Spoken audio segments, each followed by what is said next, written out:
What is going on, everybody? It is Jamie Shaw here on the Absolute Basketball Experience. And on today's episode, we talk with Virginia Tech guard Jalen Cone. We talk about his upbringing, his family. We talk about his year in the ACC, his experience, and we talk about what it looks like moving forward with the Virginia Tech program and what the prognosis is, Coach Young, and everything they got going on there. Very excited about you guys hearing this. Before we get into it, though, I ask that you please go ahead and subscribe to this channel. If you would, go ahead and like this video, give it the thumbs up as well. That would be great. And I want to hear from you in the comments below who your favorite Virginia Tech player is of all time. Go ahead, mark it down, put it in the comments, your favorite Virginia Tech player of all time. And if you enjoy this conversation with Jalen, please feel free to share it across your personal platforms as well. But without further ado, here is Jalen Cone on the Absolute Basketball Experience with Jamie Shaw. Thank you, guys. What is going on, everybody? Jamie Shaw here on the Absolute Basketball Experience. I'm here with Virginia Tech guard Jalen Cone. Jalen, how's it going today? Going good. How you doing? Man, I'm good. I'm good. Just trying to figure out this quarantine and COVID-19 and coronavirus. It's starting to get kind of monotonous. So trying to figure the routine out. We got you. You come from an incredibly competitive family. Your brother Drew just graduated from college, averaged 23 a game this year. Madison's a defensive back at Wisconsin, and Joy's already down there getting offers as a basketball player as well. It's still in high school. How competitive do the backyard games get when everybody's at home playing? They get very competitive. Even just we love playing Uno. So just at the game, Uno can get very intense and be ready to throw blows at each other. And even we got a little Jimmy Fisher goal for my daughter, Ivy, and we start playing one-on-one or horse or knockout on the goal, and it gets very competitive. But it's a good atmosphere just to be in. Oh, no question. I'm sure that competitiveness, breeds success. So I'm sure that's why everybody's successful too, because everybody's competitive. You decided to enter Virginia Tech a year early when you're in your process and stuff. What all went into that decision for you? Mainly the main thing was just my daughter was just she was born a little before, so when that opportunity came, I just got to sit down with family and think about it. And I kind of really just wanted to get the ball rolling and get things started for her so I can try to just get things set with my own life so I can just start providing for her and giving her the best life possible. Sure. You were one of only two freshmen in the country to shoot over 45% from three, making 60 or more, and the only player in the ACC overall to do so. How do you feel the season went for you? I think the season went pretty good. Could have went a lot better, but you live, you learn. So I think I did pretty well for myself the first year, but coming back next year, I think I'll be able to show some different things and just prove a little more to the world of what Jalen Cone can do. So everybody knows you as a shooter. You proved that already this year, score and all that kind of stuff. You said that you want to come back and prove a little bit more. How would you describe your game, and what are you looking to come back and show? That I can score at all three levels, that I'm not just a knockdown shooter around the perimeter, that I can get to the lane, make knockdown floaters, that I can dish it off to the bigs, throw lobs to the bigs, get guys open shots, and just really show that I'm a good defender and that I can run a team. On January 18th, you started your first game against Syracuse. Up until then, you've been playing heavy minutes, but starting's a little bit different. What was that feeling like when Coach Young told you, hey, you're going to be starting this game?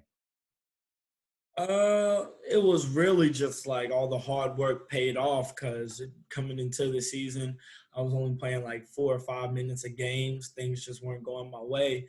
But I just stayed focused and stayed paranoid and just stayed in the gym and worked and stayed patient and just trusted God and trusted his process. There would be times I'd be on the bench just a little frustrated, but my dad just always tell me to stay focused and stay engaged in the game and be patient. Your time's going to come. So I really just stayed focused, but really I just worked my tail off every morning, every night, just going the extra mile that I knew other guys just wasn't going to do. So just finally for him to tell me that I was starting was kind of just you put the work in, you deserve it, but things don't end here. We got to keep working. And at Virginia Tech, y'all returned 6 of your top 7 scorers from last year's 16-16 team. you're bringing in 5 new players, including 2 transfers. What's the outlook looking like next season in Blacksburg? I think it's looking pretty good for us. I know last year we were super young, so this year all our guys will have just more experience under their belt, and bringing in the transfers is definitely just going to give a little more like umph to us and to our team. They're going to bring a little more swag to our team and more experience. So I think we'll be pretty good next year. And despite you personally, despite your success that you've had, you faced doubters your whole life. Your size, questioning your position, all this kind of stuff. What is it that drives you to be great? The thing that drives me to be great is that really my daughter, and just the fact that I just love working hard and that I just want to be the best every time that I step on the floor. So that's really what drives me. And just thinking of somebody outworking me kind of makes me sick to my stomach. So I just gotta keep working. So and then when I was young, I always told myself that I wanted to be an NBA player. But then around like my sophomore, junior year, it changed for me. I was like, I want to be an NBA All-Star. I just don't want to play in the NBA. I want to be an NBA All-Star, NBA champion. So just working hard, trying to get to that goal. You were a key figure in Mike Young's first class at Virginia Tech. What's it like playing for Coach? Um, it was really good and really different. A lot of teams came down and kind of freelance, let their guys do them, and the coaches would call something last second. And I knew Coach Young liked to run some sets, but he liked his guys to shoot the ball. And you kind of think sometimes, like, all right, coming up, like the stuff he did at Wofford probably wouldn't work as good in the ACC, but it did, and it worked better than what we even expected. He knows his stuff and he knows what he's doing. So I have full trust in him, and so does the other guys. But he's just a great guy to be around day in, day out. And he just loves the game. He's passionate about the game. Without a doubt, I think there were a lot of doubters, questioning Buzz Williams to Mike Young, the discrepancy in style, all that kind of stuff. What type of culture would you say Coach is building within the team, within the locker room?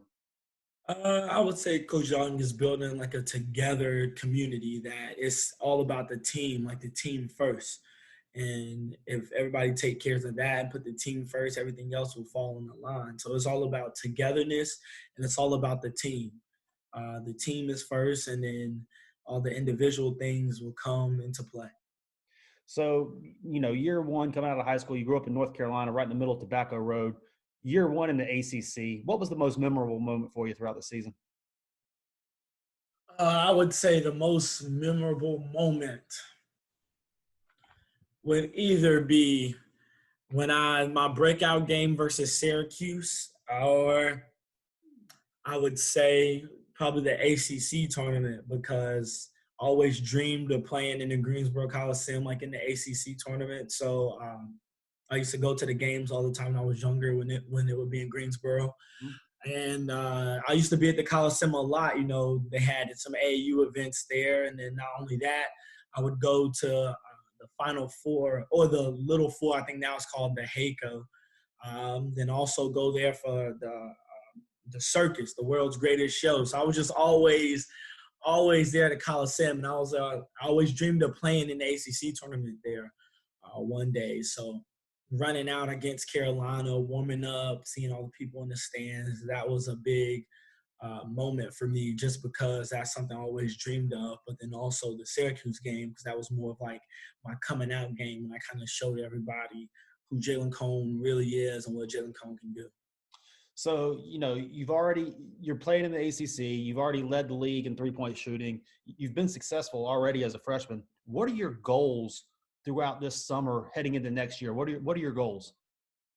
My goals really is just to improve my game, and I know everything else will fall into play. I'm not really worried about anything right now, except for just making sure that the team is getting better individually while everybody's home, but then that I'm also getting better. Anything that I struggled with this past season, or some things that I didn't show, just trying to make it perfect. So I'm just working on myself right now. That's my main goal, and just tightening up every corner in my game. So when it comes to game times, there's no weaknesses and there's really no like everything's a strength. So.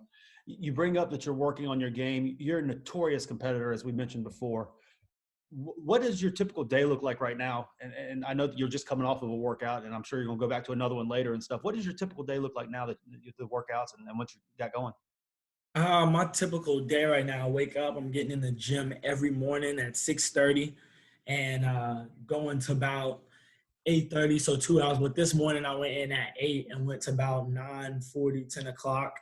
But so every morning I would say from Monday through Friday, well, Monday through Saturday at 6:30 a.m. on the court. Monday, Wednesday, Friday, I'm outside at my high school on the stadiums, running stadiums, doing box jumps, squats, lunges, different things like that, working my lower body. And that's Monday, Wednesday, Friday at 6 p.m. And then Monday, Tuesday, Thursday, Friday is all upper body strength. And I'm doing that here at the house with dumbbells, pull-up bar, push-ups, and then just working my core every day, really. I'm doing core work every day with my workouts. So that's really what my days look like, especially with my protein shakes after each workout. But my free time, I'm just getting schoolwork done and enjoying time with family. So I got to ask before we get going here. Your dad, he's very known on Twitter, maybe as an instigator, maybe as a comedian throughout the community and area and stuff. What's it like? What's it like growing up with Harold Cone? Man, that dude is funny. Of course, being the son, sometimes it's annoying, and me and him bump heads, and we go at it sometimes. But it's all cause he just wants to bring the best out of me, especially when it comes to being an athlete. And yeah, this dude, he's a comedian. He tries to, everything is a joke. My mom says all the time, because my dad's like, I wanted 5 kids. I'm like, Alicia, you still owe me one more. But my mom always like, I already got 5 kids. You one of them. So he's definitely he's one of the kids in the house. He's one of the children in the house, but he's funny. He's always joking around and always an instigator, always. Like we'd be on the court like today, other guys in there, and he's just like, yeah, so and so said and you can't beat them, or somebody was losing. Deontay Baldwin was in the gym with us, and Yeah. his team lost like 7-0, but he was kind of relaxed, and my dad was like, Deontay, I ain't never seen this before. He's like, I gotta tweet this. Pulled out his phone. He was like, I gotta take a picture of this. And then it kind of triggered Deontay. Then he just went on a rampage and started killing. So he's an instigator, just trying to get the best out of everybody for everybody to compete. So. No doubt. And I'll never forget, you were in 8th grade playing on that High Point team with Bam and Ty and Jalen and all them. Front and center, man. Every time you stepped in the game, he stood up front and center, clapping all get out and everything. It's just really cool to see that type of energy all the time for his kids. That's cool. We like to end all these things on a rapid fire. 3 quick questions. Nothing serious or anything like that. 3 quick questions. First thing that comes to your mind with it. If you could eat at only one restaurant for the rest of your life, what restaurant would it be? And what's your go-to meal? I'm gonna have to go with McDonald's. Okay. And what's the go-to meal? Filet of fish sandwich, no cheese, vanilla milkshake as my drink, and then I'll order an apple pie too with it. Oh, nice.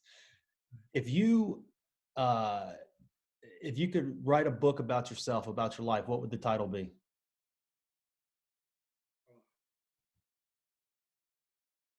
I guess it would just be something simple like The Life of Jalen Cone. I got you. And what's the best knock-knock joke you know? Oh.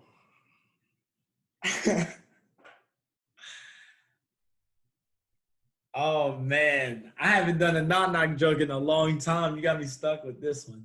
What's your best dad joke you got? Best dad joke. All right. Best dad joke. I know you got one of those.